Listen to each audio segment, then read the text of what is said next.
Hey dudes, time is meaningless. People haven't really changed all that much throughout the years. As you probably know, this channel is focused on early history of Magic the Gathering, the first ever trading card game. What you might not know is what people were saying about Magic on the internet in 1994. And that's what today's video is about. Woo! So what makes this kind of interesting is that Magic is all within living memory, being just over 30 years old. There's a very real chance that you were a grown adult, or close to, in 1994, and therefore actually experienced in some of this. That's pretty cool. I'm going to explain some things you probably know, and I might get some of it a tad wrong because it's a little before my time. I was 3 when Magic came out, so my memory of this time is a little fuzzy.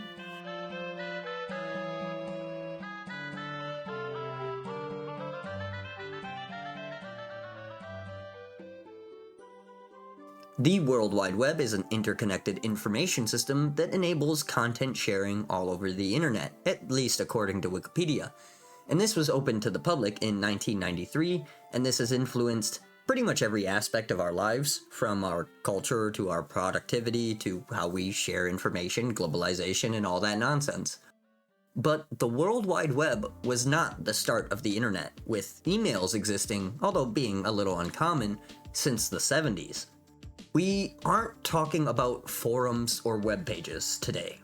We're talking about one of the most common methods of online communication available to people at the time: Usenet. So, without going into detail about systems I'm pretty vastly unfamiliar with, I'll try to keep this short. Usenet is in many ways a precursor to internet forums, and while I don't understand much about it, it's basically a forum. Various servers would host the service, and people could connect to these services, usually through university or company computer networks, as home server access was not very common at the time. Today, we'll be looking at one specific Usenet, and that's rec.games.trading-cards.magic.rules. This particular service has long since been defunct, but many of the posts are stored and viewable by Google Groups, preserving the history. That's super fucking cool, and I thought it would be fun to go through the earliest posts I could find and see what people were saying back in the day. Today, every post we'll look at is from November 22nd of 1994 to January 1st of 1995. These are the earliest posts I could find, but the search filters are a little bit wonky and don't always work perfectly. There's definitely posts before this, and every time I go through the Usenet, occasionally I can't find posts again, and I find new posts that weren't there before. I don't understand how it all works. But this is the earliest I could find this time. Anyway, everything we'll look at was posted within a month and a half, and this was the last month and a half of 1994. That means, at this time, Revised Edition was the last core set released, Fallen Empires was the last expansion set, and Ice Age was about 6 months away. So, with this stupidly long introduction out of the way, let's take a look at some old-ass posts. Okay, so we're gonna start with a bit of a stupid question here, but I thought this was pretty cute and a kind of decent way to set the stage for what level of understanding people kind of had for games back then. Not to make fun of any of the people in these posts. We've all been new at things before. That's not the point of this at all. It's just really interesting.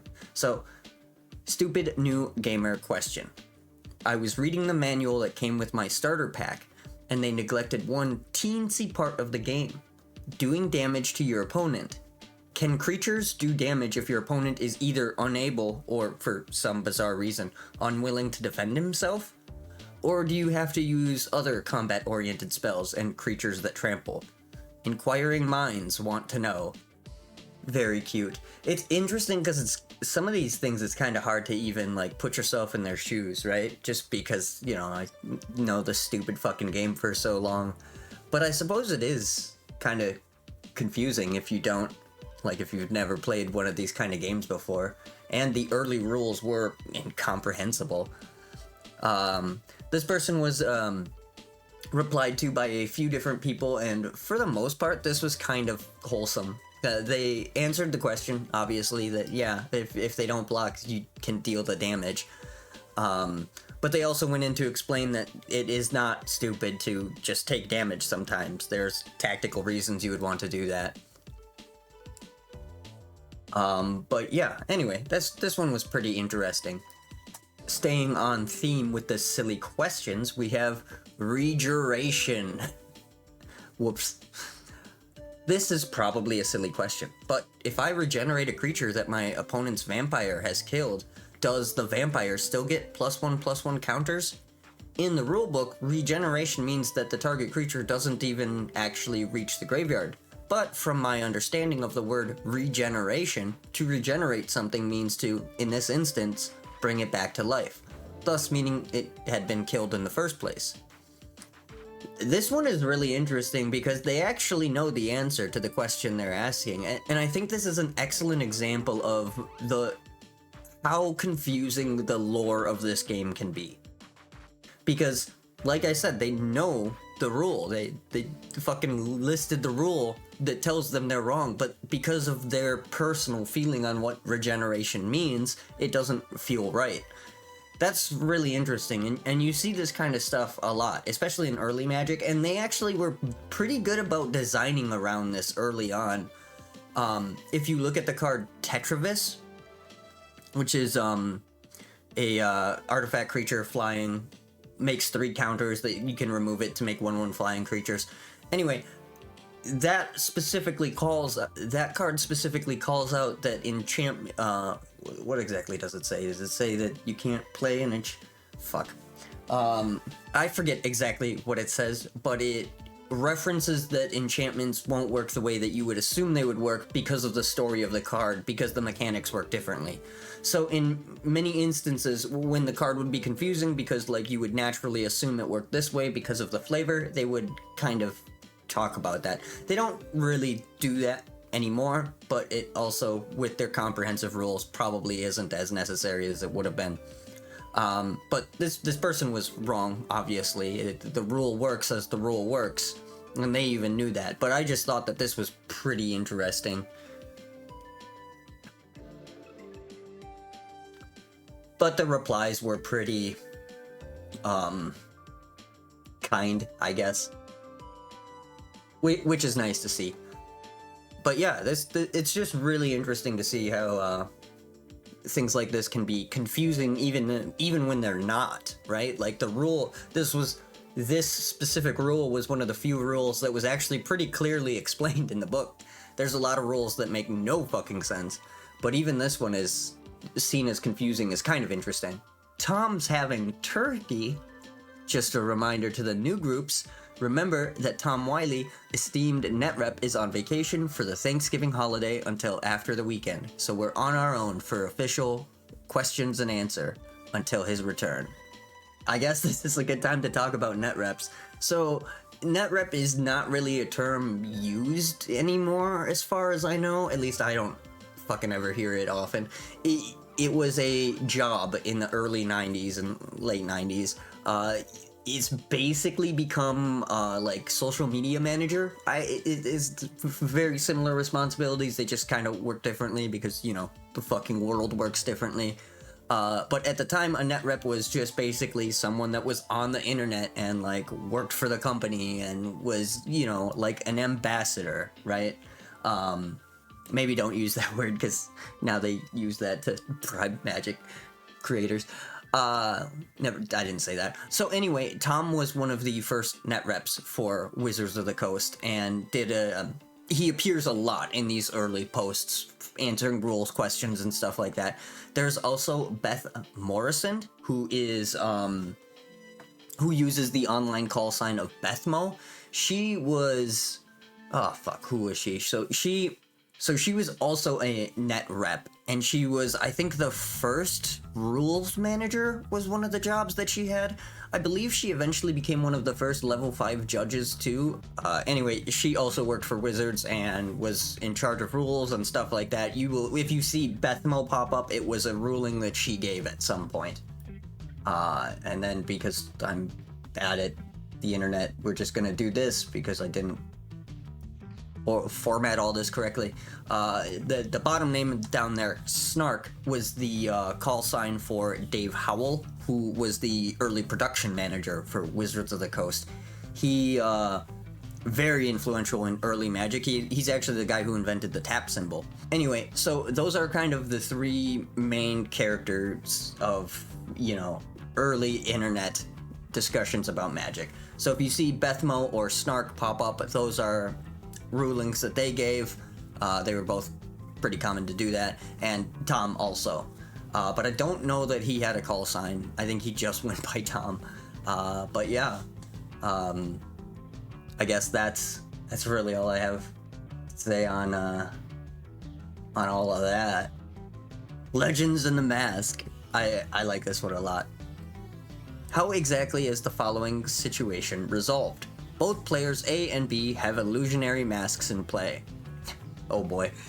Player A casts a legend. Let's say Severity Skarzam. Player A has a Keldon Warlord in play and does things with it that involve its current value. Okay. Player B then casts another Severity Skarzam, also face down. Let's say that player B also has a Keldon Warlord around and also does things with it, the result of which are dependent on its power and toughness. What the fuck is your question? Both players now have face down Skarzams. Is that? Yeah, okay, yeah, alright. Several turns pass. Player B blocks with his Skarzam. What happens now? Which Skarzam is buried? Are the Keldons retroactively reduced in power and toughness? What a wild way to phrase that question, but it is a pretty good question. Alright. Sivitri Skarzam is a 6/4 with no abilities. But he's referring to the legend rule at the time, which said that if there is a legend on the field, you can't have another one. So this is pretty interesting. This whole rules interaction is completely different than it would have been then. The rules at the time used batches and was before the 6th edition rules changes. It is a valid question, especially since the ruling for Illusionary Mask at the time was fucking crazy, because the cards maintained their attributes and stuff like that, but it was hidden information. Nowadays, when a card is face down, it doesn't have any of its things, right? Because both players can't check that. But back in the day, they did. But let's see how this is responded to here. Okay. This part old hat and part unknown, by me. The Keldon's Warlord power and toughness are interesting in that, like many enchantment effects, constantly being checked and updated by the Keldon card. So as soon as a new creature enters play, Master of the Hunt, Hive, Summon Spell, Goblin Warrens, Breeding Pit, Acacian Town, Boris Devil Boon, Serpent Generator, whee! Or an old one leaves play, his power and toughness change immediately. This can often result in a Keldon dying as an indirect result of damage. Keldon and others enter combat. Keldon takes 1 point of damage, less than his toughness, say 2 when there are 3 non-wall creatures in play. This seems to be less than enough to kill him, so you'd think the attack is going okay. Now during damage dealing, he receives the damage and does not die yet, but another attacking creature does. As soon as the damage dealing is over and all dead creatures go on their merry way to the graveyard, your Keldon loses power and toughness. So he does 3 points of damage in combat, but dies from only having 2 points of damage on him. As for the masked Savitri Skarzam, I believe the rules on legends, summon legend cards, say that a second legend entering play is immediately buried, indicating that, theoretically, player B's Skarzam would have been buried as soon as it was cast. This is very confusing. Are flipped creatures considered in play? I would say yes, as they can be the target of spells and effects, and can be declared as blockers and attackers. They just flip over. So there is this dichotomy where they are both in play, but neither player is allowed to know what the other has in play. Perhaps if a judge were present, he would see what each player played and declare that player B's Skarzam were buried upon casting? Better wait for the Tomster monster to rule on this one. Alright, so if Tom ever responded to this, it's no longer in the data. Not every post is saved fully, so like some of these don't have like the initial post, but they have all the replies. Anyway, I don't know if he ever got around to it, but for the most part, Evan is kind of correct. He's kind of right on all of that. The original legend rule was really fucking bad for a lot of reasons, but all of the legends were also really bad, and it just kind of never came up. Like, these are pretty niche cards to be, like, obviously these things got played in casual, and, you know, this stuff did come up because people are asking about it, but it didn't come up super often, and it certainly, like, this wasn't coming up in tournaments. But this is pretty interesting. Royal Assassin question. Fucking love Royal Assassin. If, say, I am attacking player B with a creature, the assassin can tap instantly and destroy my creature since my creature is now tapped? Would the destroyed creature deal damage? No, the answer is no. Your attacking creature is dead before it can deal its damage. Royal Assassin was really fucking good. Really strong card for a really long time. So, poor bastard finding out just how good it is. Lucky Charms. Fallen tokens. 2 questions. They're unrelated, so I probably should have posted twice. I also haven't been reading lately. Been waiting for the new groups. So, these may have already been answered. Lucky Charms. I read recently, Duelist 3, that Lucky Charms don't need to be used immediately, but can be used after the fact, later in the same turn. Does this mean an Urza's Chalice can be used to give its caster a life for its own casting? Tokens in Fallen Empires. Just a clarification. Tokens count fully as the creatures they say they are. Example, Goblin tokens count as goblins for the purposes of Goblin Grenade, Goblin Kings, Goblin Shrines, Orc Generals, etc. And yeah, I mean, he's pretty much right on all accounts. The Lucky Charms were artifacts, so I guess to explain that in case you for some reason don't know, they're an artifact, so they're permanent. You have to pay the cast, I think it's 1 on all of the Lucky Charms. You have to pay that and then cast it, and once it's in play, once it has fully resolved, you can then, its ability is a fast effect. But anyways, like for the white one, anytime anyone casts a white spell, you can pay 1 mana to gain 1 life. Fucking no. I thought this one was interesting. It was just cool to see early terminology like the Lucky Charm showing up and stuff like that. Very popular cards back in the day. They were very appealing to play. Sundry questions. I've been playing Magic since it first came out, but because I play in a lot of different groups, every group interprets some rules one way and some another. My question has to do with special effects, like the Royal Assassin ability to tap and kill. Does this ability have to be used during the player's turn, or can it be used as an interrupt? The reason I ask is, in one group, we play all special attacks have to be made in the player's turn, i.e. Tim's Poke, Assassin's Kill, Pirate Ship Poke, etc. However, I played somebody last night who said that special abilities can be used anytime, and proceeded to demonstrate by wiping me out with his Assassin. He wouldn't attack with it. When I attacked, he tapped his Assassin after damage was dealt to kill 1 creature, then, since it was his turn now, untapped the Assassin, then retapped him to kill my other creature. The ability to kill 2 creatures like that seems a little unfair. Also, on mono artifacts like the Millstone, that doesn't indicate that they are tapped after use. Can you mill people multiple times, or just once, and then it's assumed tapped because it's a mono artifact? Any insight on these topics would be appreciated. Yes, mono artifacts. So if you don't know, I can't imagine that you're watching my videos and don't know this already. I talk about it kind of a lot, but originally the tap symbol didn't exist, and in order to differentiate that on artifacts, they created mono artifacts, poly artifacts, and continuous artifacts.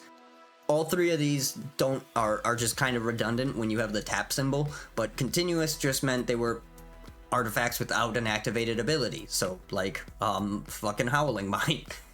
If an artifact was a mono ability, it was a tap is part of the casting cost, right? So, like, every version of Black Lotus doesn't have a tap symbol on it, at least the ones that are official Magic cards, because the tap symbol didn't exist yet. They say mono artifact. Black Lotus is kind of an interesting example because it also tells you that you have to tap it on the card, but But that's what that mono on there means. It's also another poor bastard figured out how good Royal Assassin is. Very, very funny to attack into an untapped Royal Assassin. Hilarious. Probably learned not to do that pretty quick. He was correct, a bit nasty, but what do you expect from an assassin? Good point, good point. But yeah, the mono and poly stuff confused players for a long fucking time. Let's move on. Trivial Pursuit! Need some information as to whether the game of Trivial Pursuit is still sold anymore. Is anyone still playing the game? And what are the guys who invented the game doing right now, at the present moment? Are they planning a new game, or just sitting back drinking margaritas in the hot sun? Just out of curiosity, what the hell does this have to do with the card game Magic and its rules? Please don't respond to this, as this note doesn't belong here either. David, thanks for the information. I apologize for the wrong newsgroup situation. What a nice young man. This obviously doesn't have anything to do with fucking Magic, but I thought it was really fucking hilarious to see someone talking about Trivial Pursuit. Do they still sell Trivial Pursuit? They gotta still sell Trivial Pursuit, right? Yeah, you can get the classic edition for like $30. How fancy. Countering a bottle of Suleiman. Greetings. A couple of nights ago, 3 of us were playing a game of Magic when one guy cast a bottle of Suleiman. He tossed the coin, and as it ended up, a djinn was created. The question then arose, can the spell be countered after the coin has been tossed, or is the spell complete and thus not subject to countering? Any response is gratefully accepted, thanks. The effect is an activated ability, right? So you can't counter that, but you could counter the casting of the spell. We obviously don't have enough information here to know, like, what exactly was fucking happening. But it sounds like he pretty much, like, resolved it and then activated immediately without priority passing, because priority wasn't really as... but the timing rules were pretty confusing, but basically, no, you can't do this, but you could counter the casting of the spell. These kind of confusions come up just from the rules being really fucking weird. Magic sucks. People of the dice unite. There is a new evil on our horizon, and it is magic. Granted, some people really enjoy it, though to be perfectly honest, it bores the hell out of me. So I'll make this short. If there's anyone still playing ordinary RPGs, please contact me. If there are people who are tired of their old RPGs and want to buy more Magic, then sell the games to me. What is this crap? If you don't like Magic, then get the hell off of this news group. The internet never fucking changes. Very fantastic. Question concerning balance. When you play a balance, does it take effect immediately, or can you play cards to reduce the size of your hand rather than discarding? So, I guess this is kind of an interesting question. You could technically answer this both ways. You could say, no, you can't, because once a spell starts resolving, it must finish resolving. However, while balance is on the stack, or I guess in the batch these days, you could play instants and I guess interrupts back then, and other fast effects. So like you could play the balance and then like cast a couple of lightning bolts if you wanted, but you can't cast the balance and then decide to play your land afterwards. So yeah, I don't know. This one was just kind of interesting because I get it is a fair question, right? But yeah, this person kind of explains it pretty well. I'm sure you can. It is not an interrupt, so therefore other fast effects can be played before the balance occurs. Before I traded my balance to a needy player for about $20 worth of other cards. Before balance, I would get rid of as many sorceries as I could and attack with everything I had. If I only had a few wimps like 1/1 or 2/2 creatures, I would play a balance, then play Swords to Plowshare, Lightning Bolts, etc. Whatever instance interrupts I could before the balance took effect. The result was under 2 creatures per side, 1 to 2 cards per side, and because I was saving my land in hand, 3 to 4 lands. Yeah, that's pretty much accurate. But it wouldn't be the internet without people being rude for no reason when somebody's trying to just ask a fucking question.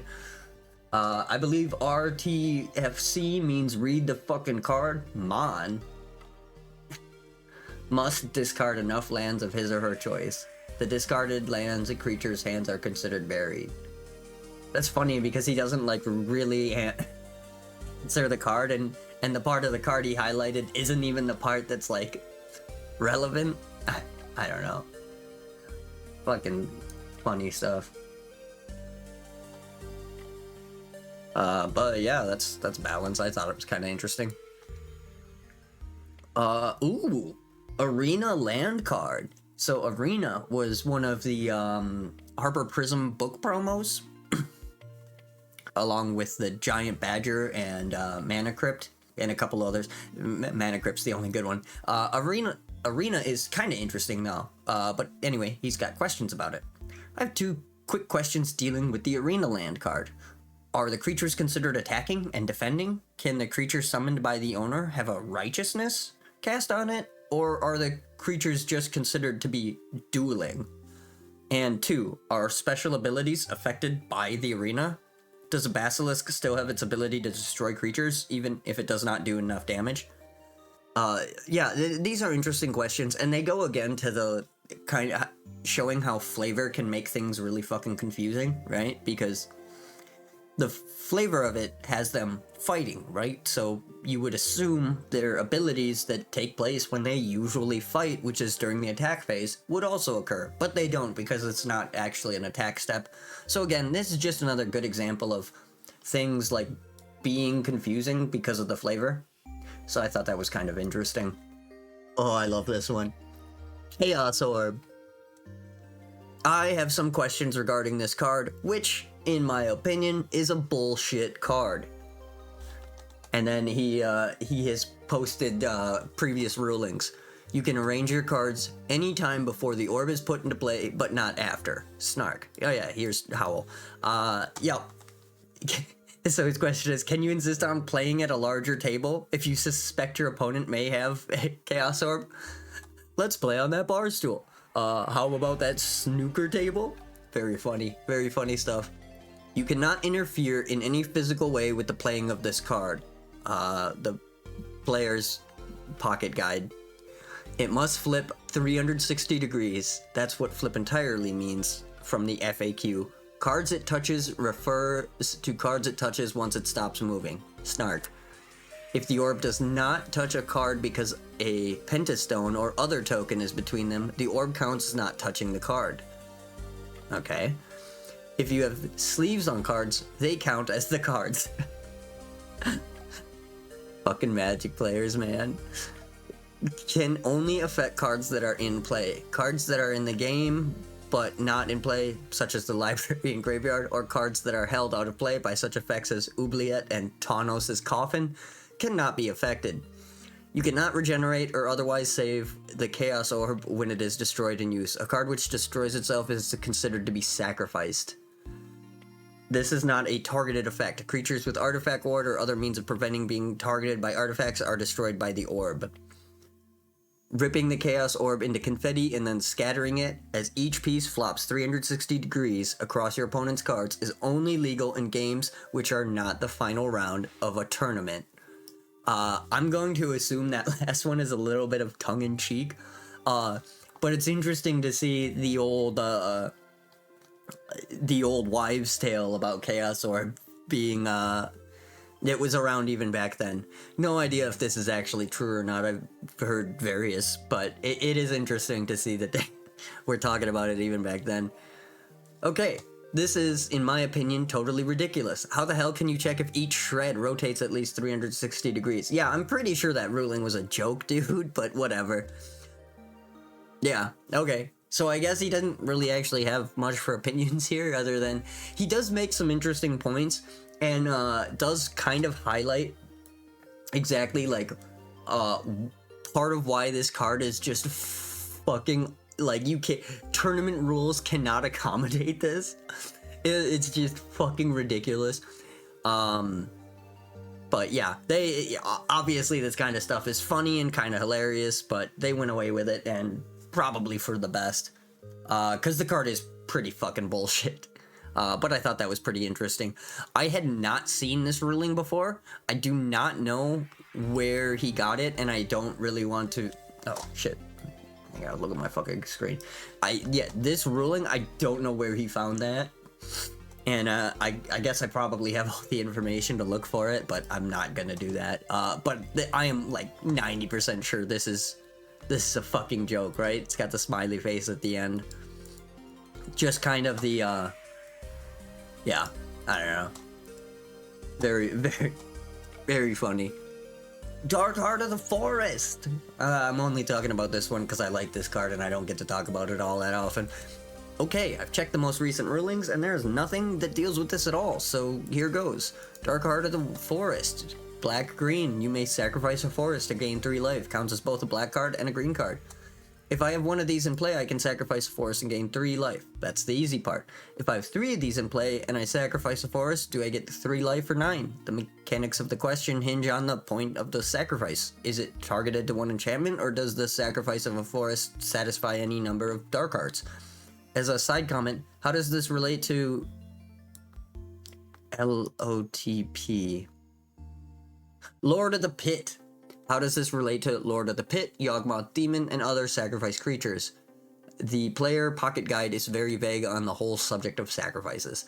That's fair. To answer his question, is sacrifice is a cost, so you can't sacrifice the same forest to 3 different permanents. So it doesn't work that way. Question was answered. But yeah. Dark Heart of the Forest is such a cool card. It's actually the first enemy color card in the game, which is very interesting. I think they knocked it out of the park. It's such a cool card for what it's expressing. Invisibility Juggernaut question. Oh man, someone figured out the fucking gas. I've been told that if you cast Invisibility on a Juggernaut, it will render the Juggernaut unblockable. This does not seem right to me. Isn't there a rule that states that if 2 things are contradictory, the last effect counts? The Juggernaut says that it can't be blocked by walls, but Invisibility says it can be blocked by walls. That seems contradictory to me. Interesting point, but he's like completely wrong about what the card says. Oh, hey, yeah. This guy just says it. Please reread your Invisibility, please. It says target creature can only be blocked by walls. This does not mean that walls can block it, necessarily, nor does it grant the ability to be blocked by walls if it presently cannot be blocked by walls. It just means that anything not a wall cannot block it. Since the Juggernaut cannot be blocked by anything that's a wall, an invisible Juggernaut could only be blocked by something that was simultaneously a wall for the Invisibility to fail, and not a wall for the Juggernaut to be blocked, which isn't currently possible. I think he got a little off the plot with that last sentence there, but he's right as far as like how the card works. Invisibility Juggernaut was a fucking problem back then, assuming you didn't have a disenchant. Blood Moon! I can't find any mentioning of the basic mountains that Blood Moon creates from non-basic lands produce red mana or mana at all. We've been having a problem about this since Fallen Empires came out with the new types of lands, mainly the mana stores, aka Bottomless Vault, Dwarven Hold, Sand Silos. I know that we can't take the mana from the stores when they are converted, but since Blood Moon is out and these lands are now basic mountains, do their counters increase during the controller's upkeep? Much thanks. No, they don't. Like, actually, Tom just answers this quite nicely. Lands converted by Blood Moon are mountains. They are treated as mountains for all intents and purposes and not treated as their old land type at all. A storage land converted by Blood Moon won't gain any storage counters for the duration, and any storage counters it already had will be useless until it becomes a storage land again. Yeah, pretty much exactly correct. Pretty cool to see a Blood Moon question, though. This is a pretty confusing card. So this is an example of, like, a post where I don't have, like, the actual post he's responding to. I don't know what happened if it got deleted and this saved somehow, but this is just Tom answering some pretty interesting questions from back in the day. Basically, are untapped costs cumulative? Yes. A creature with 2 paralyzes, 4 mana or 8 to untap. always 8. Interesting. Island Fish Gisconius with a Paralyze. You 4, you 4, or my choice to untap him. Always you 4. Rough. A paralyzed creature or an island fish when stasis comes into play. Can I get around stasis by paying the untap costs? Yes. Untap costs don't care whether the permanent would have been untapped if not for the untap costs. They just allow you to untap that permanent. Neato. A demonic hordes or primordial ooze with paralyze. If I choose not to pay the required upkeep cost and take the consequences, can I then pay 4 mana to untap it? This will work with demonic hordes, hopefully you don't mind losing a land, but will not work with primordial ooze since it doesn't do its thing until end of upkeep, and at that point it's too late to pay untap costs. Like demonic hordes, if I have a demonic hordes with paralyze on it, can I pay black to untap it, then use its special ability during the untap phase, then pay 4 mana to untap it again? Simply paying the black won't untap it, it just gets you out of losing a land and tapping the hordes if they weren't already. However, if a creature starts the turn untapped, then you can use its ability and then untap it using the untap cost. Again, it doesn't matter whether the creature would have been untapped if not for the untap cost. Neato. Just some fancy stuff. Most of these rules don't actually mean anything anymore because this was, back during batches. So I would not be taking anything said here as like current rulings or anything like that, but it is interesting to see how the game functioned back in the day. Holy shit, this dude's so ahead of his time. Why not have all proxy tournaments? It seems like there are a lot of people complaining that the tournaments are dominated by the players who have the rare expensive cards. This turns the game somewhat into a battle of the wallet instead of a battle of skill. Why not give all players equal access to all cards by allowing them to make a deck of whatever they want? Just print black Lotus on a cheap land card and stick it in your deck. Seems to me like this would really allow players to focus on deck construction and skill and not spending tons of money. Holy shit, so ahead of his time. Message has been deleted. Oh god, they took him out. They took him out for saying this. This was December 8th of 1994 when this conversation was taking place. That's so fucking funny. Anyway, we have John's reply here. We don't have Nick's original post. Sadly, WotC did not make a perfectly balanced game. Rare cards are rare for a reason. The fairest tournaments are starter deck tournaments. You buy a starter deck, you have half hour or something similar to trade, and then you play. You could hold an unlimited proxy tournament, but then instead of being a wallet beater, it's an obscure knowledge winner. I wouldn't have known the Maze of Ith Ley Druid 1st edition Wild Growth trick 3 days ago. Now I do. In an unlimited proxy tournament, if I face someone who doesn't know that, I could just win for knowing a not too common fact. Now, if you have a certain number of life points and could buy certain rares for some of them, that would be cool. Fucking, I don't know that I agree with you on that, John. Like, yes, like, is his argument that if we stop making it about who can buy the rare cards, it instead becomes about who knows the game the best? I fail to see the problem, John. I fail to see the problem with having a tournament be skill testing. And I love, it's super funny that he uses the Maze of Ith Ley Druid 1st edition Wild Growth trick. We haven't talked about that yet. I think he's referencing a fucking post we're gonna talk about in a little bit here. Which is just fucking fantastic. But anyways, this Nick dude, way fucking ahead of his time. Super fucking crazy to see this conversation happening in 94. I mean, I guess it makes sense, but it's crazy. Can you channel fireballs or not? Yes you can. Next question. Oh, hey, it's the post. I was just talking about this. Infinite mana, I think I have found a way to get unlimited mana. This trick requires the fantastic Ley Druid, pretty solid card, 4 wild growths, well, that should be easy, and 1 paralyze. First, you play the color mana you want, then put the 4 wild growths on it. Paralyze your own Ley Druid. Then, in your upkeep, tap the land with 4 wilds on it. 5 mana, spend 4 to untap him. Remember, still in upkeep, don't draw a card yet. You have an untapped Druid and 1 color mana. Untap land, tap land, spend 4. Got 2. He. Then just declare, oh, I have 1,000 black mana if the card was a swamp. And drain life for 9999. Or slam a 1,000 point fireball. The options are endless. But I am not sure this is completely legal. That is why I've come to you. Get back to me. P.S. One problem I have found is that when we say this is legal and my friend got slammed for a 1,000,000 point fireball, massive overkill, he eye for an eye or reverse damage. Most opportune time for a mirror universe. Yeah, so this combo doesn't work for a few reasons. People pointed out here, but you can't, yeah, it's a cute idea.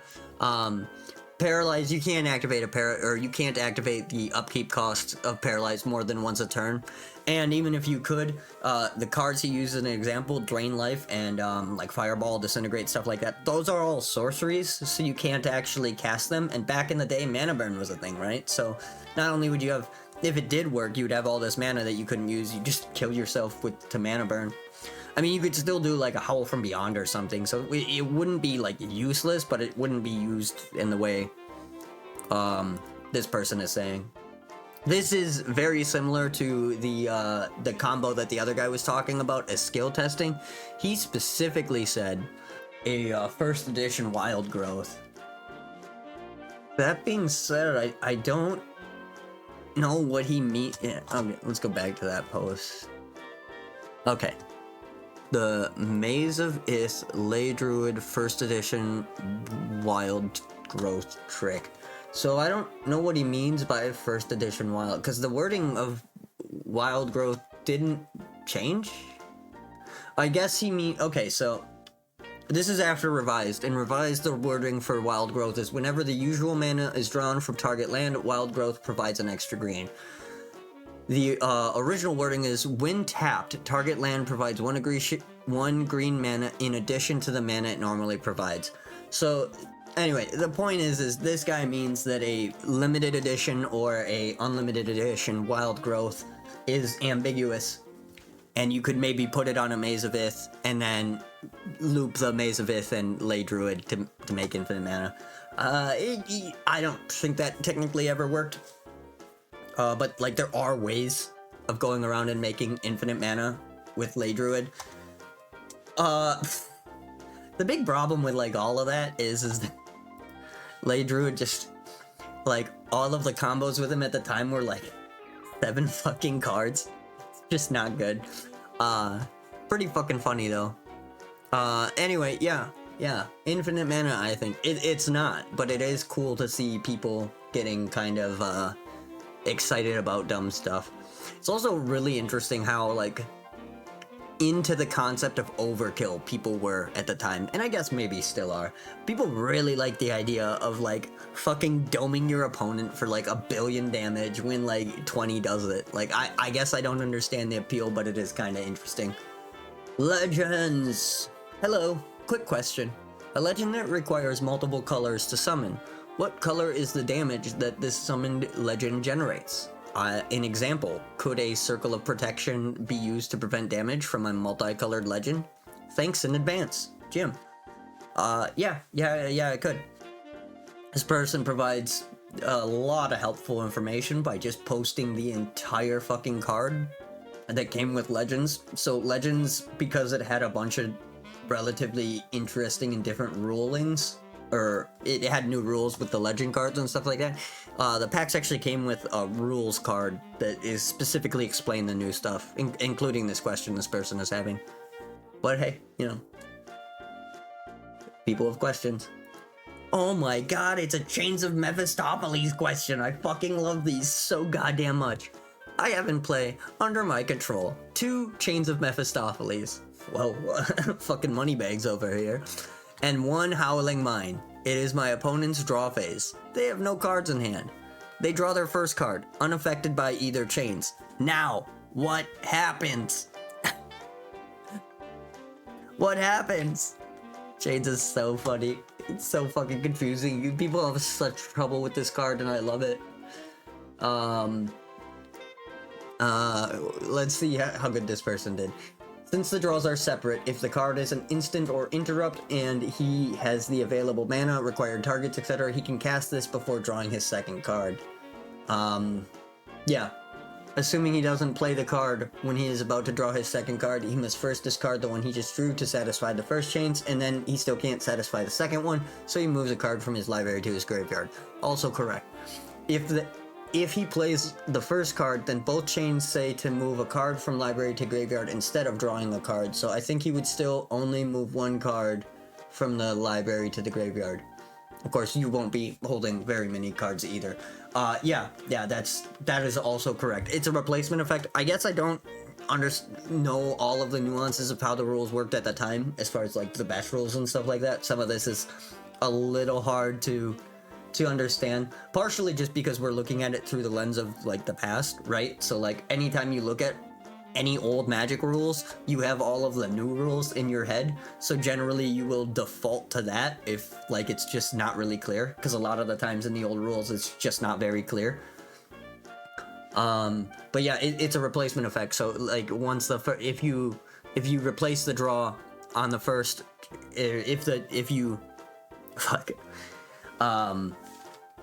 yeah, so if you can't satisfy the first chains by discarding a card, the second one never triggers because it replaces the draw, so it never sees it. But yeah, this dude did a pretty good job of explaining that. You love to see it.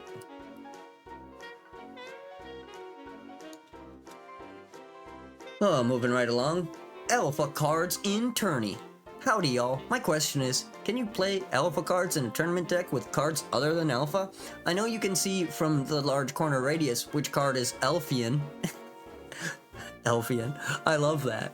And the deck probably would get cut to that card all the time.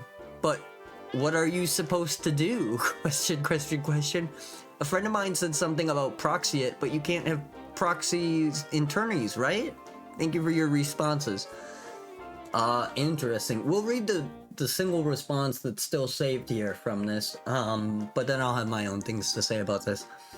That's a funny thing. Alpha cards and worn out cards are perfectly legal in a convocation tournament, even though the owner can simply look at the back of their cards and see which ones are coming up. But using proxies for this card, which would make it impossible to tell which cards are coming up, is banned by the convocation. The convocation tells us that they don't want marked cards in tournament play, but then they make rules that specifically encourage the practice. Go figure. Bill. I guess I can't really speak on this with any sort of authority, but I am fairly certain that at the time, maybe it came after this, but there was a rule that said you could only use alpha cards with other alpha cards because of the corner radius. That might have come out after this, or maybe they just didn't know, because, you know, a lot of this information is kind of hard to find at the time. It's not like we had fucking Twitter and shit, you know? So it's hard to say if that rule was in effect at the time or not. But yeah, but no, as far as through most of the history of the game, especially early and then, alpha cards were not legal. That's why they were for a long time. Alpha cards were cheaper than like beta cards or unlimited cards because they were not tournament legal. The convocation he's referring to is the Duelist Convocation International, the DCI. The Convocation of Wizards. But yeah, alpha cards in tourney. It's interesting to see stuff like this pop up.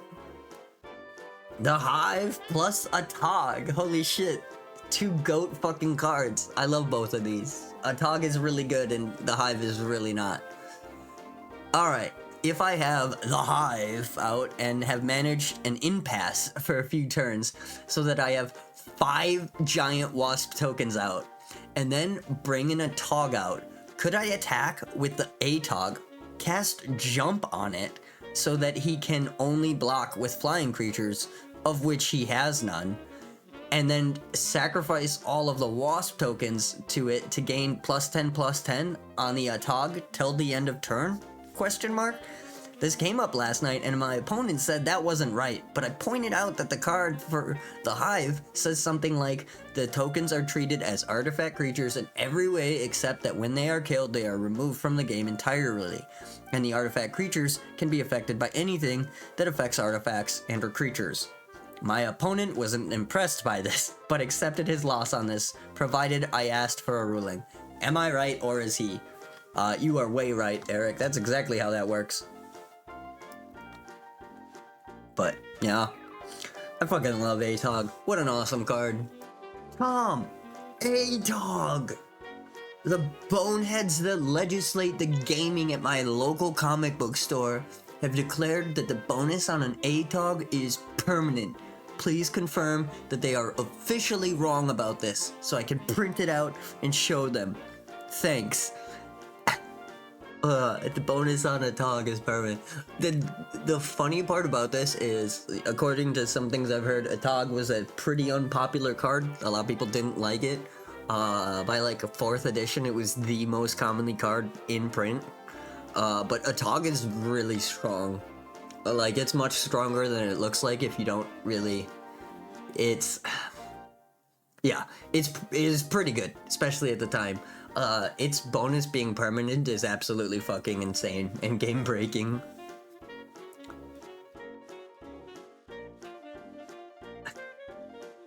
Luckily, Tom is here to tell them that the bonus is not permanent. This other person took some exception to it as well, we'll just say. Very funny stuff. Yeah, fucking Atog, man. 8 card channelless kill. Holy shit, that's gotta be busted if it's true. Man, I just saw a guy post a really awesome way to do it, and it is tournament legal too. Black Lotus, Land, Eureka, Kismet, 3 Colossus, Concordant Crossroads, Attack! Holy shit, all you need is a Land, a Eureka, a Kismet, a Black Lotus, 3 Colossus of Sardia, and a Concordant Crossroads? I can't believe this didn't become the meta. This is really funny. And not very good. And he... Even back then, people couldn't fucking read, because he's like, those are summoning sickness, it doesn't work. The Concordant Crossroads, that's the entire point of the fucking 8th card. Oh, this is funny. I've noticed that everyone just hacks on their opponent for the most damage possible, while totally ignoring any artistic options. What I'm saying is, have a little fun with your first turn kills. Here's what I came up with.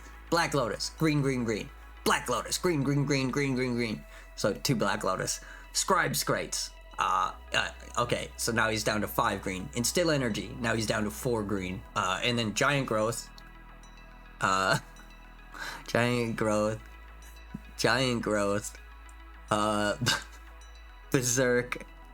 This is fun, although I haven't managed to pull it off yet. I did manage a triple Berserked, quadrupled Forked Leviathan for 180 points of trample damage, though, and that was fun too. What the fuck are we even talking about here, dude? A major thing in early Magic is people expressing themselves via these ridiculous combos, which is really fun and interesting. But it's so cool to see people unironically getting excited about 8 card combos.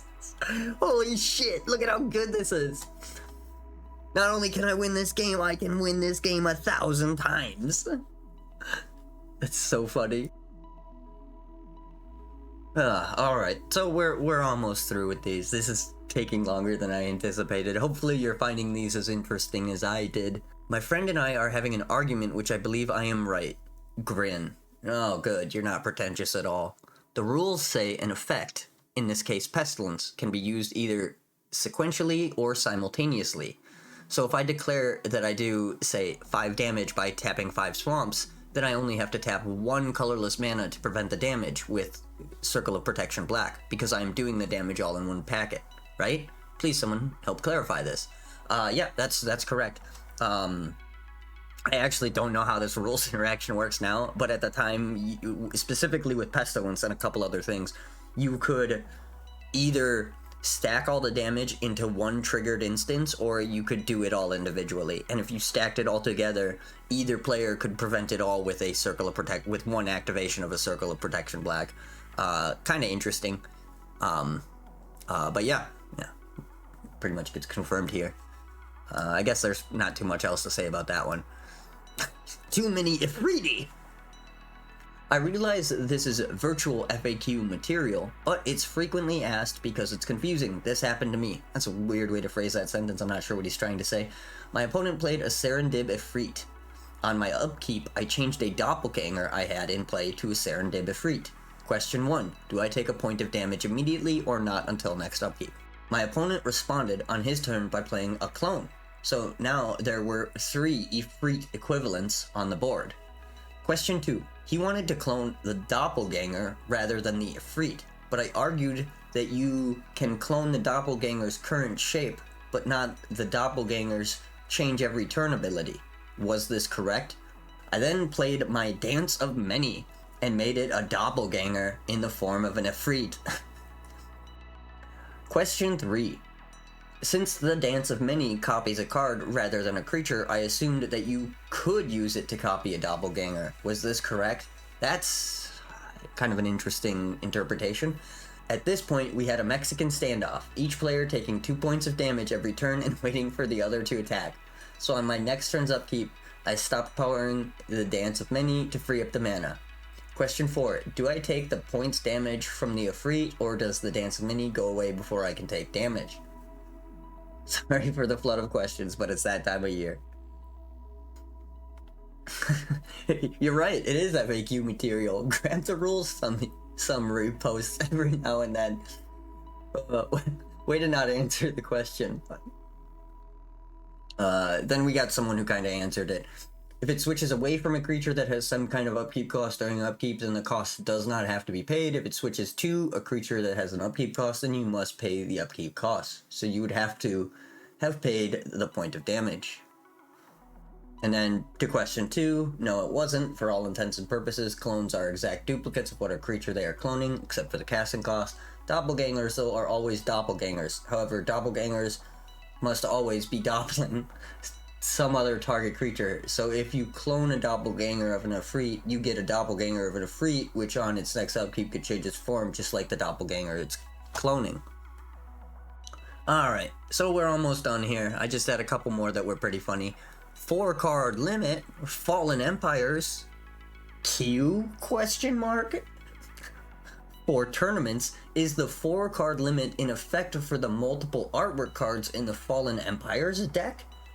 They aren't the same 4 cards, although they have the same effect. Any ideas? Thanks. No way would I let someone tell me that a deck with 16 talents in it was turn illegal. Yeah, that would be fucking busted, dude. That would be busted.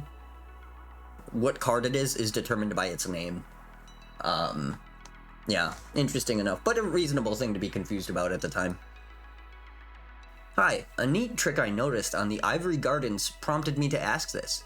Does the Guardian Beast get a +1/+1 counter if you have an Ivory Guardian out and the opponent has red cards in play?